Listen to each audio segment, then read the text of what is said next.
What's good? What's good? What's good? It's your boy B to the A to the R. As always, yo, I welcome you to another phenomenal episode of Locked In. Yo, as always, you know I'm excited. I'm hyped. Yo, it's got to be crazy, insane in the membrane. It's on like Donkey Kong. I got my boy here with me tonight. He is one of the most phenomenal individuals on the planet. One of the, hands down, one of the greatest singers on the planet.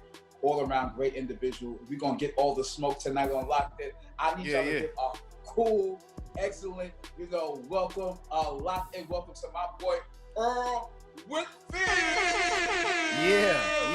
Yeah. Good. Ooh, I'm going to have to take you with me. Introduce me wherever I go. That's what I get.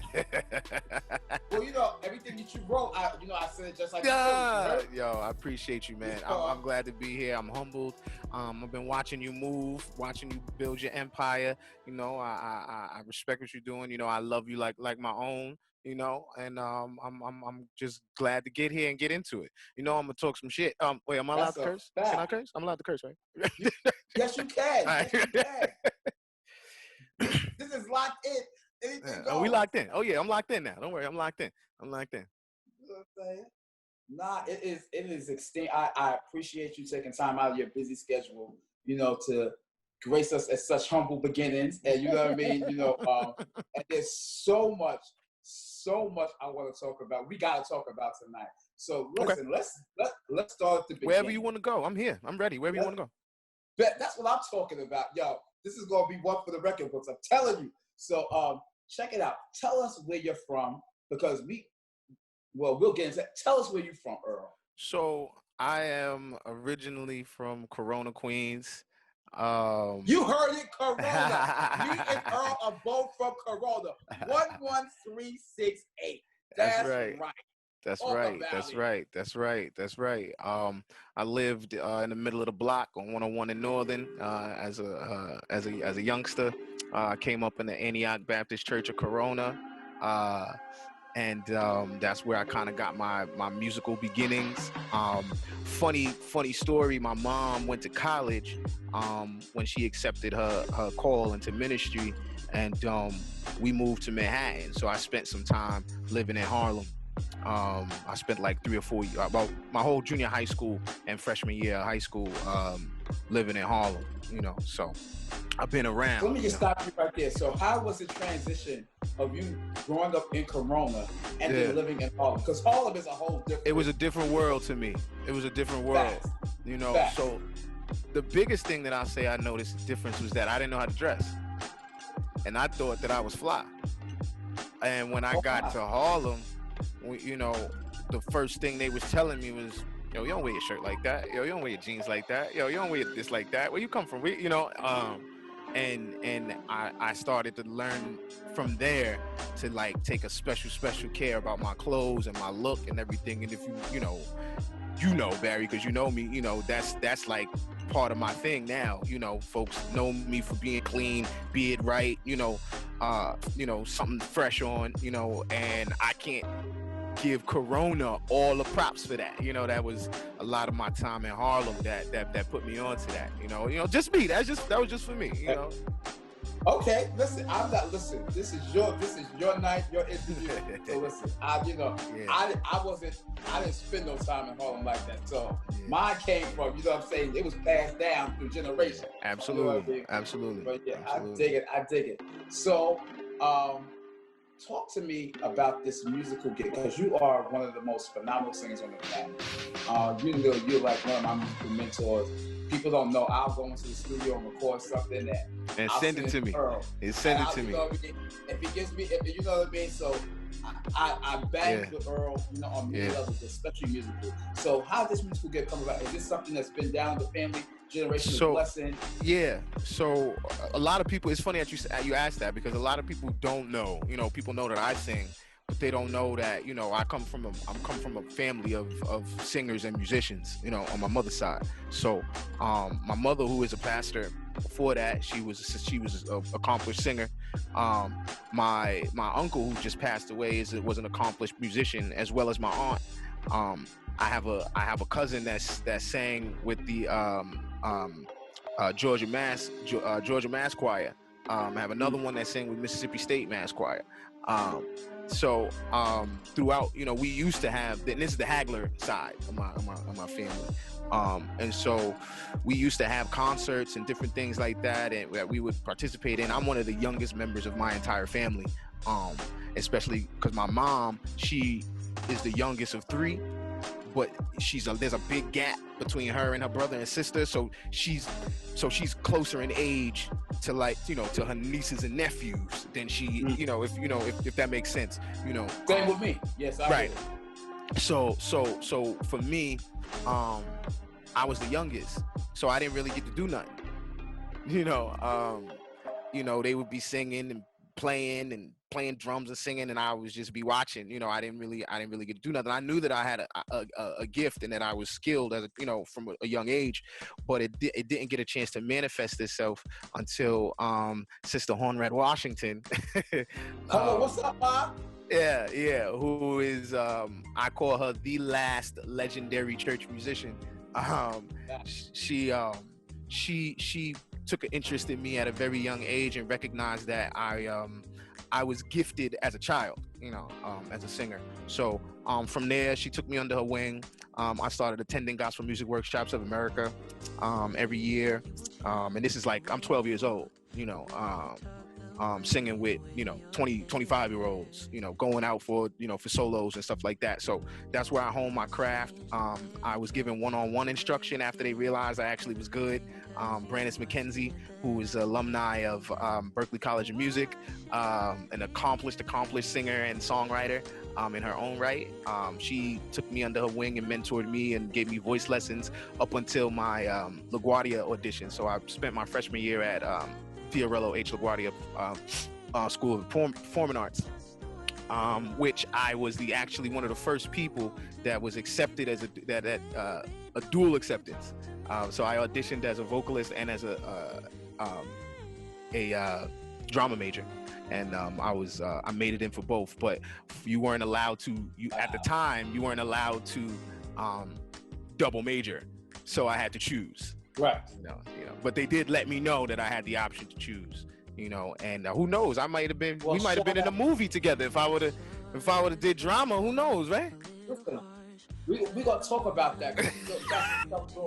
We got some stuff for it, but no, definitely shout out. Yeah. So Madam Hornred Washington, that's like my mom, and yes, basically the same thing. I was born into Little Bible Way Holiness Church, and then raised in Mount Horror, where she played before y'all stole her over there. That's right. I know that story. I know that story. So worked with her down through the years, and her and my mom was like besties. So shout out to her, and definitely just having her hand on you, what I'm saying, makes a difference. Absolutely. Tremendous. You know what I mean? And to have her validation means that you have something. You know what I mean? Yeah. So definitely shout out to. From there, I had the opportunity to audition and be accepted into the New York Boys Choir, and that was like my first real exposure to performing and and going places because How they old did. Was you then? I was 13. Wow. Yeah, I was 13. So I was touring. I had the opportunity to tour the country. Down south, college tours. At a very, very, very young age, and that was my first exposure to what I call the bug, which is just the infatuation with other people's praise, it was people don't like to make it that plain, people don't want to call it what it is. They don't want to call it what it is. You like people cheering for you. You like hearing people praise you, exactly. and telling you did good, and so being on stage, I remember, is a funny story. I'm 13 years old. I had a few solos, in the show. We did like a 12 set show, 12 song set, excuse me. And I would go do my song or two, and there would be girls. I mean, screaming in the front, reaching. We sing gospel music, Barry. Don't get me. I didn't want to confuse you and think that we had shifted. No, we sing gospel music, and so. Me being young, not really knowing what's up, I went to the director of the choir at the time, and I said to him, I said, these girls, they they screaming and they getting excited when I sing, what do? I'm singing about God. And he said, you sing about God, but you need to sing about God to them. Come on. I'm done. And and from there, that's when I realized, that I really, really wanted to perform. I really wanted to do this, and I had got that first fix. I had got that first little taste of I guess what you would call fame on an incredibly small scale. And I knew that this was what I wanted to do. And so it went from there. All right, let's get some smoke. Yeah, let's do it. So you're a teenager, you're traveling the country, you're singing, you have this phenomenal gift, this phenomenal instrument. Yeah. You're a handsome dude. Plus now you got some swag in your dressing. You know what I'm saying? These women are falling all over you. You know what I mean? Let me tell you something. When you can sing, I don't care what you look like, you can definitely get some. Yeah. But then when you look like something, it makes it easy. So, was you a hoe? It depends the context of the word hoe that you're using. If you are referring to a garden tool, No. And I think for me to be considered a hoe, I would have had to have been, claimed by somebody, and I wasn't. I was just out there doing my thing. So, I loved everybody. So you was out there. I loved everybody. Doing your thing. I shared the love that I had with as many women as I could.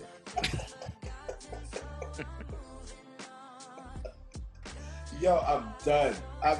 Okay, I respect it. But I'm married now. Okay, we gonna get to all that. You know what I'm saying? We gonna get to all that. You know what I'm saying? Pace ourselves. We got time, bro. We got time. Yeah, I'm here. So after the boys' choir, then what? In between the boys' choir, I actually got into LaGuardia during that time. Right. So I was in the boys' choir first. I had extreme success really quickly in the boys' choir. I will say that I had elevated all the way up to the president of the choir. I was the youngest president that they ever had. You better come on and be the youngest of Barack Obama. Come on. But after that, what happened was, and it's funny because the question that you asked about, was I a hoe? And what happened was, I think I started to recognize all of the abilities and things that I had at my disposal. And I started to feel myself a little bit. I started to smell myself a little bit when I got to high school. So when I got to LaGuardia, I started pursuing other genres of music besides gospel music. I wanted to now branch out. My Lord, do tell. Yeah. Do tell. So, backtrack a little bit. My musical mentor, the first person that put me on in the actual music realm, member of the TCF crew, former dancer for Big Daddy Kane as well as Cool G Rap, and that's Sean I don't Bailey. want to be the one. Yeah, I ain't the one. TCF crew. That's right. Sean. Shout out to the TCF crew. Yeah, shout out to TCF crew. Definitely shout out to TCF crew. Sean, Kenny, Nicola, everybody. Big shouts to y'all. Sean is absolutely responsible for me ever trying to pursue music on a studio professional level outside of just singing gospel, and I'm definitely grateful to him for that. And this what's so crazy is he identified my gift at such a young age that when he wanted to take me in the studio and when we wanted to do stuff, he had to ask my moms. So he grew up in church, we grew up in the same church, his group, which I still could say is his TCF crew is a Corona Queens, story, of folks that look like us and was from the same area as us, grinding, and then I remember seeing him on Soul Train and seeing him here and just being like, oh shit, I want to be that, and so when he took an interest in me, that was like the validation, like, oh, okay, I can go make real music. You know what I mean? Like if this dude thinks that I'm good enough, I'm gonna go in the studio and this is what we're gonna do.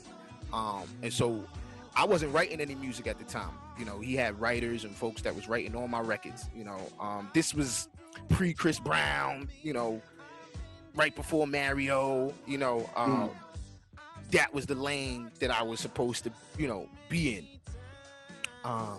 So, you know, we had a couple records that was cool.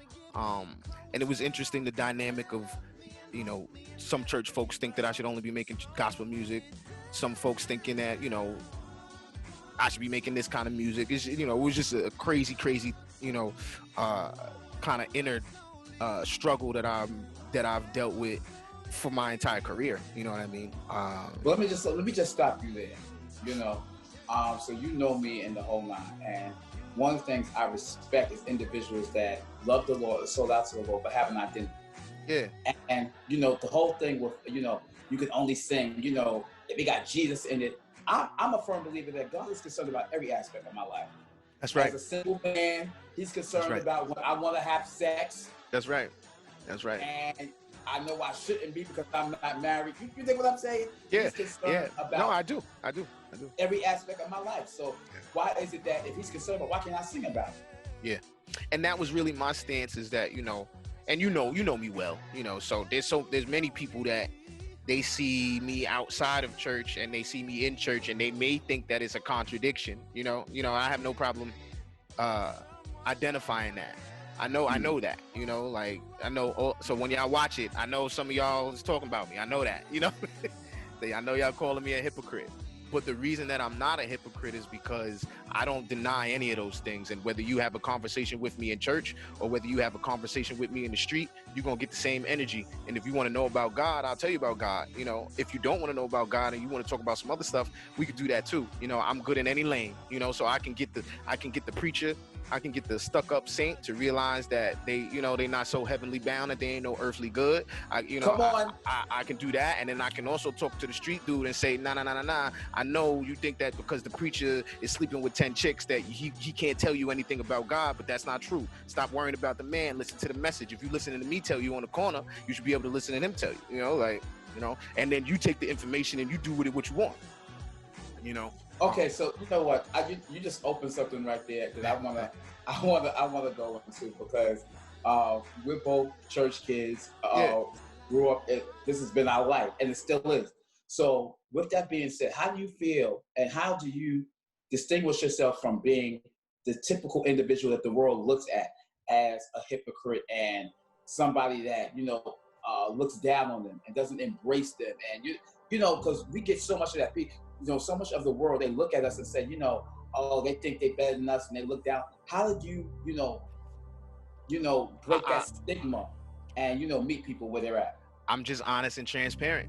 You know, in any realm that you interact with me in, I'm not ashamed. We could be in the studio and somebody, you know, weed smoke going around, and you ask me if I'm a Christian and do I believe in God. We can stop everything and we can have a discussion about God right now, because my God doesn't stop because of what, you know, this other stuff that's going on around me, you know, which my stances may differ anyway. That's another interview for another day, but you know, part 2 is coming. Right. You know, so I'm a preacher's kid, you know, and I think not only a preacher's kid, but a pastor's kid. You know what I mean? Shout out to my very good friend, my mom, Reverend Patricia Hagel. You know I love you. Shout out to her. Yeah. And so my thing was, if she has always been able to be real with me, you know what I mean? Even though she's ministering and responsible for, you know, thousands of members and you know, she's a PhD, you know, all this other stuff, you know, she is such a humble person, you know. And she really is. I'll share this with you. You probably don't even know this, but like, you know, I love your mom. So like, I had to speak somewhere, and they gave me a topic, and it was kind of deep. So I'm studying. I'm like, well, I still need some clarity. And I was like, you know what?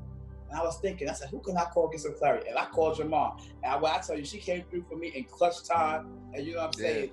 Yo, real talk. So yeah. You know. So I think, you know, that's really where it came from for me. Just no matter what I've accomplished, I know that I'm not no better than the person next to me, you know, and God has done things for me that I probably didn't deserve, you know what I mean? And so, you know, even right now, you know, like, and what I want people to know is you don't have to have it all together you know, to receive those things from God. And altogether, that's us. We made up the rules of what all together is. You know what I mean? Like, that's a fact. So if you're trying to be all together, you're trying to please, you know, the powers that be. You know, so you know, just I went all around the mulberry bush, but you know, I mean, to answer your question, yeah, it's just I'm the most authentic version of me everywhere that I go. Every opportunity that I get, I've been blessed with the uncanny ability to not give a fuck. So that's what I'm talking about. Okay. All right. So check this out. So you went through your hoeing stage. Yeah. And you's married now. I was married. He's married now. Shout out to my sister, you know, my light-skinned friend. Yo, Monique Whitfield.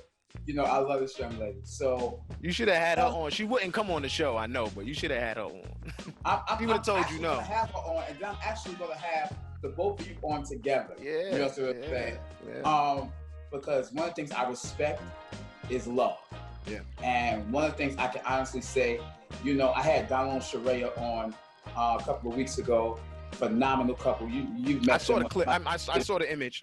Yeah, and their love is evident. And one of the things I can say also about you and Monique is that y'all love is evident. Y'all fight hard, but y'all love hard. You know what I'm saying? Yeah. Y'all work each other's nerves, but y'all love hard. Yeah. Tell me how that came about.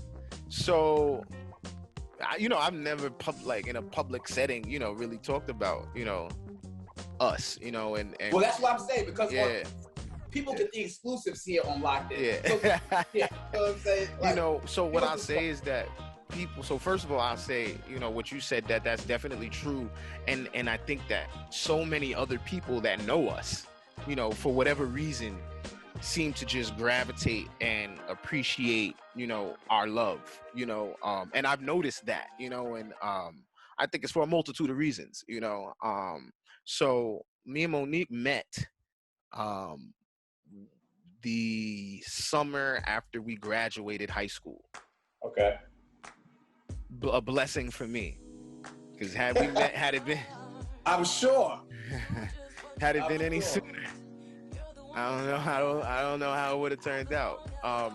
But backtrack, I had seen her before we met. The first time I saw her, I stopped through a service. I did that a lot. You know, I thought I was by that time, 17, 18, I thought I was some kind of church celebrity, you know, where I would roll through your church and y'all would ask me to sing and I would come through, and it, you know, it was silly thinking back on it. Like, so I would roll through different services and stuff that was going on, and there was a Martin Luther King service happening, and she was dancing with her church at the time. So I didn't know who she was. She was not singing first time I saw her. She was dancing. Beautiful, accomplished dancer, you know, praising God through her, you know, ministry of movement, you know. And I said to my boy Jared, I said, yo, who the hell is that? And you know, he knew her, you know, she was from East Elmhurst. Right. I did not. So Barry knows Corona, East Elmhurst, you know, you either knew each other or you didn't really, you know. Right. You know, so I knew, you know, I had family in East Elmhurst, but other than that, I wasn't, you know, I was a straight up top, you know, dude, you know. So we met. I said, yo, that's gonna be my wife when I saw her, you know. Mind you, I had a girlfriend at the time, you know. So opportunity happened where we met, we crossed paths at another event. I'll paraphrase it. She approached me for her friend. She had a friend that was interested in me, had seen me, thought that I was attractive. They had heard me sing, you know, blah blah blah. And so she approached me for the friend. You know, back, you know, like I said, I'm 100. I'm the most 100% as it gets. You know, like I shut that down immediately. Like, oh, okay, she's cool. What's up with you though? You know, like immediately. You know, so we hung out. I was very honest with her about being in a relationship. She stayed around, you know, even though she knew that fact. And then very quickly she hit me with the, okay, well, what are we doing? You know, and the, okay, well, what are we doing? Turned into us being serious. And we dated seriously until we were from 18 till about 24, 25. And it was at that time that I realized that there wasn't really much else left out there for me, because I had started young, for some, and some people didn't understand that, so guys would be coming up to me saying, oh man, you missing out, and when truthfully, from my lens, I was 4-5 years ahead of a lot of those dudes. You was tipping and dipping at a young age. Yeah, I was way ahead of those dudes. So you was slipping and sliding before tripping. Absolutely, I ain't even really know what I was doing. Not even really sure where to, let me feel around in here and try to, I ain't know what I was doing. And only on Locked In, you heard. And so, it turned into a thing where it's like, nah, I realized that this one real good thing that I got, I don't want to mess that up, And what happened was a situation happened where she wasn't involved in it at all, but all I was concerned about was what she would have thought or what would happen if she found out. And that was when I knew that I didn't care about anything else happening, that this was it, this is who I want, And so August 20th, we got married, and August 20th, 2020 will make 9 years. Come on, 9 years. That's what I'm talking about. I have been married. We really, and again, not knocking anybody else's journey, and how they got to the point that they're at, but for us, we take extreme pride in the fact that we met, we dated, we married, we had children, we own a home, and did things in that way, and we're like-minded, and we both love God. So, I think that's what draws people to us. And let me just say this, many of y'all don't know that, like I said, me and Earl and Monique, we have a relationship. You know what I'm saying? We are family. So, the little things speak volumes, to me. And one night, Alicia and your sister Alicia, shout out to Alicia Corbin, and Monique came by, and I had cooked, and we were sitting there having a good time. It was time to go. Monique was like, well, I gotta fix Earl some food. You know what I'm saying? That's just right. That little gesture, you know what I mean? That's right. That's right. I've seen, wives, go out and have a good time and got a husband at home and don't think nothing about, the fact that you constantly are a part of it, even though you wasn't here. It's like it spoke volumes. You know what I mean? So I respect your love. The other thing that I'd say, and this is what I'll tell couples, and this is especially the kick that I'm on now with the state of our world, with the state of the treatment of people that look like you and I, if you can't do anything else with your spouse, get money. Get money with your spouse. A lot of times folks feel like, the wife feels like the husband doesn't appreciate the dreams and aspirations that she has. The husband feels like the wife isn't supportive and, and all those things of the dreams and aspirations that you have. And all I would ask them is, how invested have you ever been in someone else's dream that is not also your dream? So if you're evenly yoked, if you're like-minded, if you both are grinders, if she makes you better and you make her want to do more, y'all should be getting it together. Come on. And so for us, and this is something that I've kind of instilled in her, and she's run with it, is like, look, we're both too gifted. We check too many boxes. We've got too many resources among ourselves not to just be a brand, And so from that's why there's been gospel concerts, Earl and Monique. This past February, we did one of the last real big events before COVID hit. Right. And we didn't know that was going to happen. So, on Valentine's Day, we did this big Valentine's dinner, and so many people came out and so many people were appreciative, but we also secured that bag, like at the same time, and that's what I'd say, besides just the natural love that we have for each other because we're just so alike. We think the same. We want the same things. It's just the ability to just go get it together and make Whitfield a brand. Together. So if you married, if you got aspirations with somebody and you with your partner, that should be the goal. Like, let's get it together. That's a fact, and for those who are wondering, Monique is a phenomenal vocalist in her own right, hands down. You know what I mean? Dancer, you can singer. Google her. You can Google her. Google her. You know what I'm saying? She will not disappoint. She's a little sassy, but you know what I'm saying. We'll talk about that another time. I'm gonna switch lanes for me. Yeah. You got me talking now, so let's talk. What y'all say? I'm saying, can we talk for a minute? Nah, okay. So no, seriously. The last 90 days has been tremendous. Across the country, we've dealt with COVID. We're still dealing with COVID. Then we're dealing with the injustice of Black people. I'm saying Black people because, I've stayed away from the African American thing because I'm not feeling very American. How can you consider me African American and you don't respect me and go is to, but anyway, so the state of the world today, what is your take on it? What do you feel? What's running through your feelings? And what do we need to do collectively to get past this and finally, once and for all, put this behind us for equality? Talk to me. Yeah, it's crazy because I wear a lot of hats. So I'm a singer. You talked about me as a husband. Now you diving into kind of my work. Like my work. Because whether folks that may or may not know, I am a program director of one of the largest beacon programs in the city.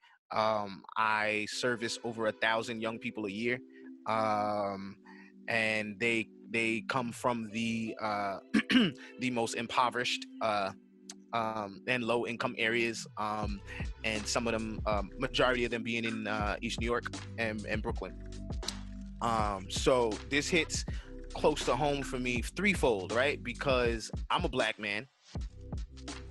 I mentor Black men, and I'm the father of Black men, right? So all of those phases.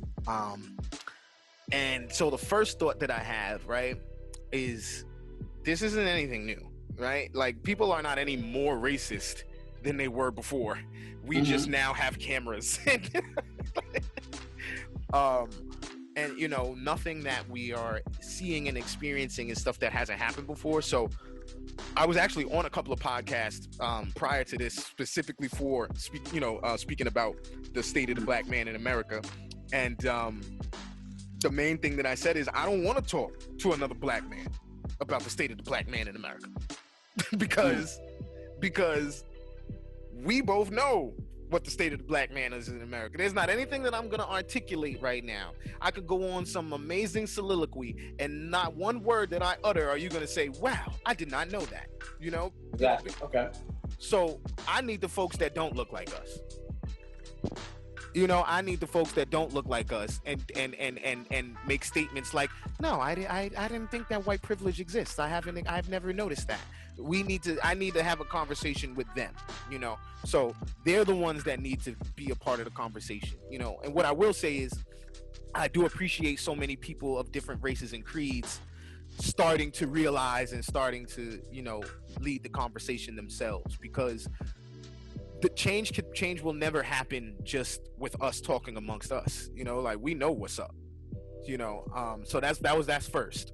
I think I got it organized now, right? Okay. Second, the second thing that I would say is that we need poor white folks. I'm gonna say it again. We need poor white folks to realize that they are not being treated any better economically. Don't get me wrong. Now let me be clear. They are not being treated any better economically, financially, owning land, any of those things than we are. The biggest trick that rich white America played on us was convincing poor white folks that they were somehow better than poor black folks. You meddling. because what will happen, here's the thing, right? Everybody at the top is getting rich, right, Barry? Everybody on the bottom is getting poor.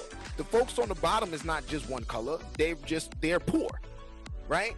So what was starting to happen was, if all the poor folks started to realize how they were getting treated, then they would all join together against the rich folks. Never mind race, color, and creed. We talking financial demographic.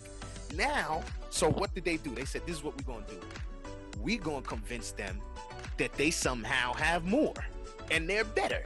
So how do we do that? I'm gonna go all the way back to slavery for you, Barry. How do we do that? You the slave.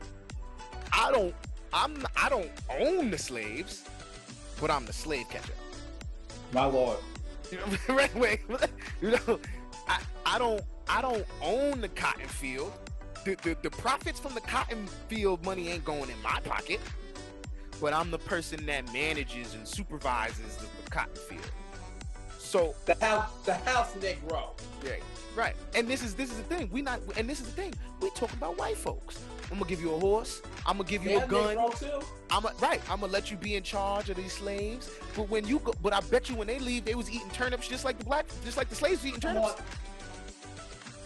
Chitlins. So hog maws. But we know that y'all will never rise up to try and stop us, because we've put a generational divide in there that says, no, you're better than him because he's black and you white. But what they're saying is, we better than all of y'all because we rich and you poor.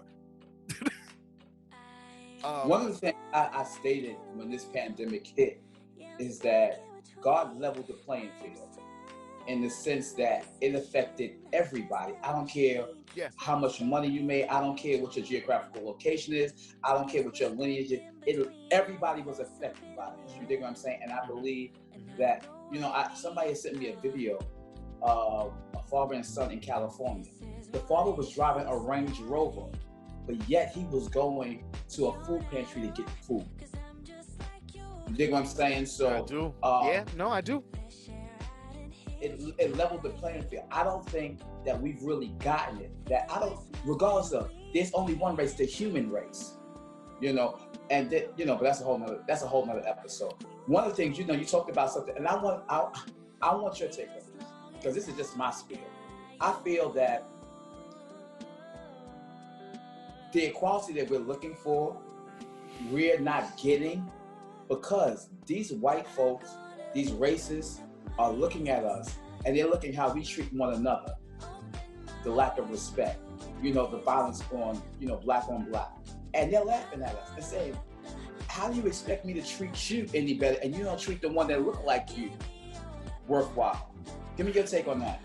The only reason that I would push back at you on that at all is for two reasons. One being, you can have that stance for everyone except for police. Police are not allowed, police are not allowed to make that distinction, because it is your job to protect us. Like, it doesn't matter. Exactly. Like, it doesn't matter if we're killing each other like that. So that's what I would say about that. Other than that, I agree. I just think that the systemic racism, the 10, 15 steps back that we, start from, the system of incarceration and the 15th Amendment. I don't have to even get into that with you, of all people. We are still. I don't want to say that in some instances, in some environments, there was no, for them to become anything but that is so difficult. It is. And so how much of that responsibility has to, are we placing on the individual? I'm saying the gangbanger, the whoever, so it's a complex thing. Definitely. And what I'll say is, you and I can have that conversation. And we will. I don't want to hear that from white folks, though. No. I don't want to. White folks, you don't get that. You got a lot of catching up to do in terms of just your knowledge of 437 years. So don't talk to me about how we treat each other. All right. I want to switch lanes again. You're working on an album. You're working on your project. Mm-hmm. The budget is unlimited, so you have access to work with anybody. Give me 3, and you have to do 6 duets. 3 females, 3 males. Who are them 3 females? One of them has to be Monique Whitfield, because we should carry that bag together. Okay, well, you want to live peacefully. That she better be the first one. I'm just saying. You know what I mean? Happy wife. Yeah. After that, I would say this might throw you for a little loop, but I'm gonna say probably somebody like her. That like a throw me for a loop. Yeah. And shout out to her. And last, my absolute favorite female singer. I would have to sing a song with Tasha Cobbs. Okay, listen. I knew that was coming. You understand what I'm saying? I knew that. I can tell you some stories about her at the top. But anyway, she might see this one day. You should let me make my claim right here. No, make your claim. Make your claim. Just look. She's married. She's married. I'm married. It's all good. I just said. All good. Yeah, exactly. I've never been attracted to an anointing the way that I am attracted to her anointing. And I would just say this. I have heard you sing a million times, and I've heard you sing several of Tasha Cobb's songs. I love singing her music. In her key. Yeah. Tasha, I can sing it with you, baby. I can get up there. I promise. I'll never forget. You had to say somewhere in Jamaica. It was Men's Day, and I was out and about, me and Alicia, and I surprised you and showed up, and you sung. One of the songs you sung was "For Your Glory." And this church wasn't even ready for you. They wasn't ready for you. And "For Your Glory," it was ordered by. It was ordered by. You know what's funny? Because I do sing, a lot of Tasha music. So when I was in the New York Boys Choir, I was a first soprano. I was an alto all the way up until sophomore year of high school. And, even now, I can get down as low as baritone, but I'm still a first tenor. So, with some range. And so it would be funny because when I would go sing somewhere or when I would be preparing with a musician ahead of time, and I'd say, yeah, I'm singing Tasha Cobbs. And they'd be like, oh, okay, what Tasha Cobbs song are you singing? I'd be like, For Your Glory, or Break Every Chain, or, something that a man really has no business singing. And they'd be like, oh, okay, what key you gonna do it in? The key of the record. The track key. Yeah. And one time, one musician, he tried to change it on me. He tried to play it a half step lower. He ain't know, huh? No, he didn't know. We had to start over. I said, could you put it in the right key, please? 3 dudes. Daniel Caesar. Wow. Okay. He's not alive, but I there's no rules, right? I can pick whoever I want, no matter if they're dead or alive, right? Daryl Coley. Oh. Yeah, Daryl Coley was my male musical blueprint. Oh my gosh. Majority of the things that you hear me do in terms of being a vocalist, not a singer, because there's a difference between a singer and a vocalist, right? I don't want to go into a lesson on folks, but and it's not to say that one is better than the other, but Tasha Cobbs, I would consider her an amazing singer. Kim Burrell is a vocalist. You know what I mean? Just to give the difference, and so as a singer, any opportunity that I get to try and to get with Daryl Coley, I would try to. You'll hear it. If you're familiar with Daryl Coley, you'll be like, oh, that's where he got that from. So that would be my second choice. And then lastly, it's a tough one. There's not as many guys that I can think of. Last one, I'ma say, see, I said Daniel Caesar and I said Daryl Coley. This last one is tough. You know what? They don't have to be a singer, do they? No. I would let my last duet would be with Jay-Z, my hero. Okay. I don't know what it would look like, what it would sound like, but that's what it would be. Okay, that's what I'm talking about. All right. So let's switch things. I want we play this game on here as you watch. So I'm going to call out some people, maybe a place or a thing, and I want you to tell me, what comes to your mind. Express it as a paragraph or I was ready. Two, whatever case. This is right up my alley. I hope y'all ready. Y'all hope y'all ready. Y'all don't got the sensor thing or nothing. Y'all don't got no buzzer. Listen, we here. All right. I'm ready. The Pine. Family. So the Pine Restaurant.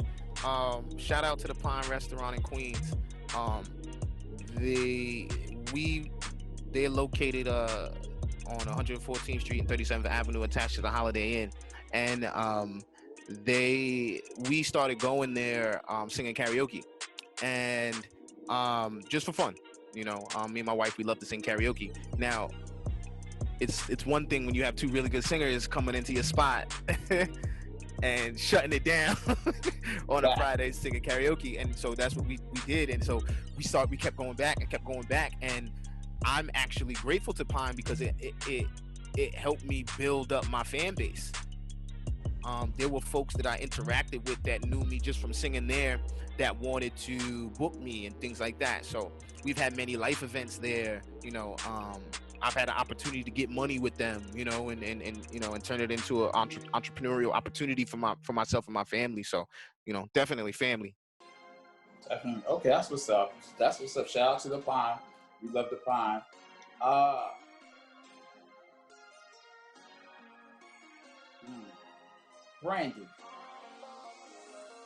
Brandy. Yep. Underrated. One of the most phenomenal singers that is not talked about in the same breath with a lot of the other of the illest female singers. Shout out to Brandy Norwood, baby mama. Okay.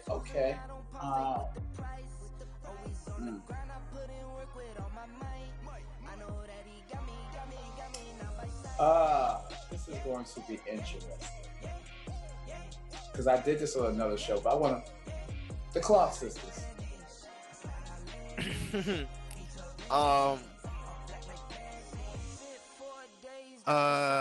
Pioneers, inspirational to me. Karen Clark. She was actually, when I was a kid, my voice was too high to use any male singers for vocal exercises and to try and learn their music. So I would try to copy Karen Clark Sheard. Wow. That was from the age of, you can ask my mom, she'll tell you I was infatuated with riffing. And at the time, we know that. At the time, I didn't know anybody that was doing it like that on the female side. Daryl was who was doing it like that on the male side, as far as I was concerned.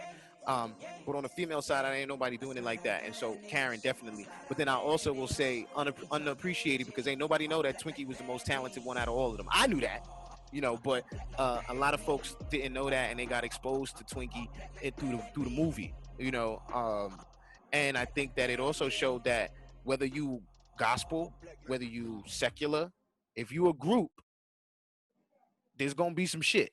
That's just that's a fact. That's just how it goes. Luckily for them, and not even luckily for them, I'm like, and they were sisters.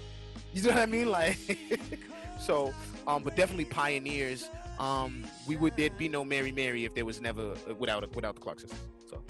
So I have one more. I like this. You giving me easy ones.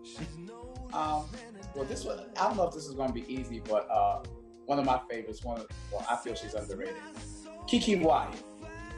So here's the thing, here's the thing.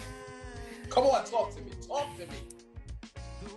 Kiki just crazy as shit, man.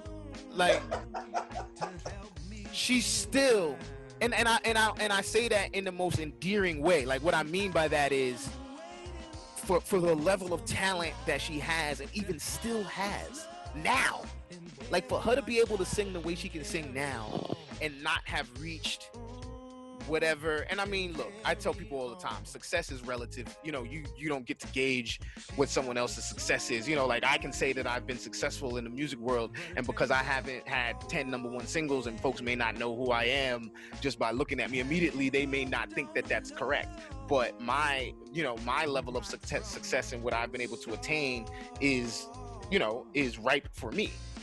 So let me just say that before I dig into her. She has been good, but to be that talented of a singer and not be considered top 5, it had to be that there were just some situations and instances where stuff wasn't going your way. And I'm saying because you was crazy. Like that glue. I said one more. But I have go. I have to throw this one in there. Fantasia. My wife had the opportunity to sing with Fantasia. Okay. Yeah. Black Girls Rock. She sang. What was the song? Was that Oh Mary Don't You Weep? There you go, Mary Don't You Weep. Oh Mary Don't You Weep. Mary Don't You Weep. Monique was a part of that group that was singing Mary Don't You Weep. And she said that Fantasia came out like this, and she had a little robe on, and she was like, yeah, we gonna sing, y'all do so good. And, so I think that Fantasia is another one that, I won't say that she's underrated, because I think she's getting her props. She's had the ability to reinvent herself. She really has. And she's the only person that can go on any award show and kick her shoes off and nobody's gonna look at her funny. Like, it's expected. Okay. It's expected that she gonna finish that song without her shoes on. She gonna be sweating down this one side. That bottom lip gonna be in the air. But the last thing I'll say about Fantasia, I got put on to a praise and worship record by listening to her Instagram live, where she had whoever this group was or whoever there performing it with her. And I don't, I am who I am today, yeah. Right? Because God knows my mistakes, right? So, someone just sent me the clip of that. Like, so I didn't have the actual song. That was all that I had. And I used that and taught it to our praise and worship team. And it hit like no other, and then behind that, I was able to find the record. So I say that to say, it was amazing to see someone like Fantasia use her platform, whether she wanted to or whether she did not, whether it was intentional or not, using her platform to put on somebody in the gospel realm, because there's so many others that are capitalizing off our shit. There's so many others that are capitalizing off our shit and wouldn't dare give us a shout out, Chance the Rapper. Oh, I'm sorry. Did I say that? You heard? That's fine. She definitely did that. I ain't see a gospel singer that I recognize yet on Sunday service. Come on, Kanye. You see what I'm saying? Oh, you talking about Kanye? Now I'm talking about Kanye. Before that, I mentioned some other folks. I mentioned Chance the Rapper before that. Yeah. Fantasia definitely put the Walls group on the map. Yeah. Definitely did. What's next for Earl Whitfield? I'm shifting into I'm still doing music. I'm still working on music. I've been doing a lot of behind the scenes stuff, a lot of writing. Well, there's always room for you at SIXN1. We always got I'm absolutely a free agent, So are you saying you taking meetings? You taking a meeting with SIXN1? I'm taking a meeting with anybody. I'm taking it, especially with. You're not talking to anybody. You talking SIXN1. Of course I am. Of course I am. Of course I'm taking a meeting with SIXN1. You know, this is actually the first time in my life that I have not contractually bound to anyone or anything, like in terms of management, in terms of independent companies or anything like that. Like I am totally, you know, I'm not signed to anybody's publishing company at the time. You know, right now I'm completely doing my own thing. I'm not doing a radio show right now. So I was with IBNX Radio for a long time, doing the afternoon let out. You had me on. Yeah, well, they want me back. They do. They want me back. You know, but I'm a free agent right now, and so I definitely think that I'm trying to go more into the lane of media, you know, podcast, you know,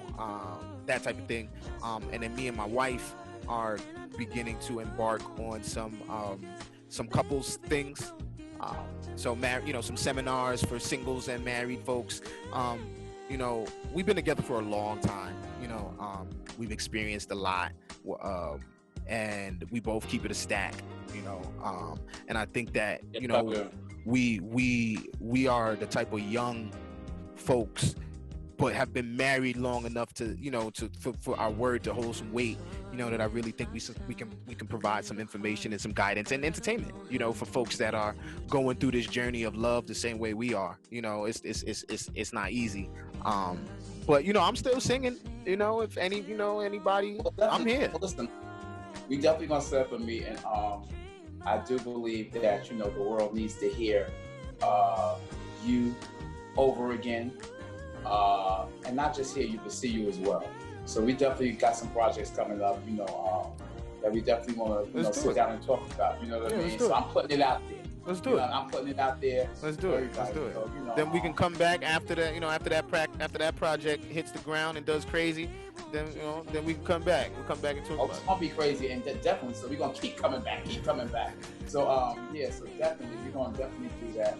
Yo, a shout out. You know, like I said, shout out to Monique, and shout out to your 3-year-old Micah, my little buddy. Yeah, that's the real. So you know what, Barry? What's crazy is he's the real one that's going.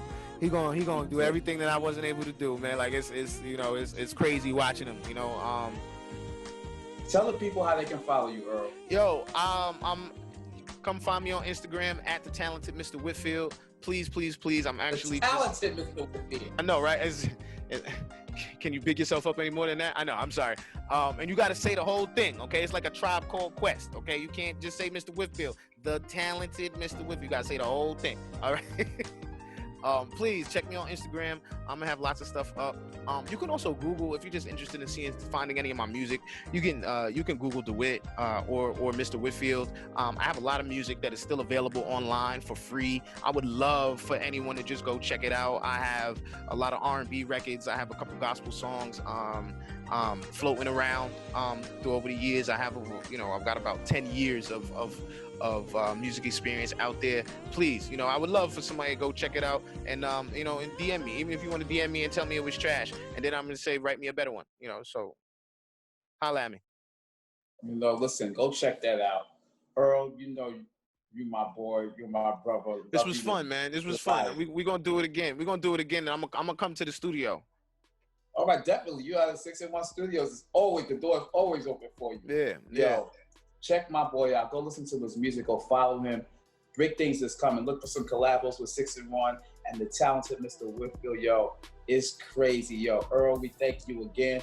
To all you tuned week after week and tuned in tonight, I just want to say thank you. And guess what? Y'all just got locked in. You heard? Peace. Locked in.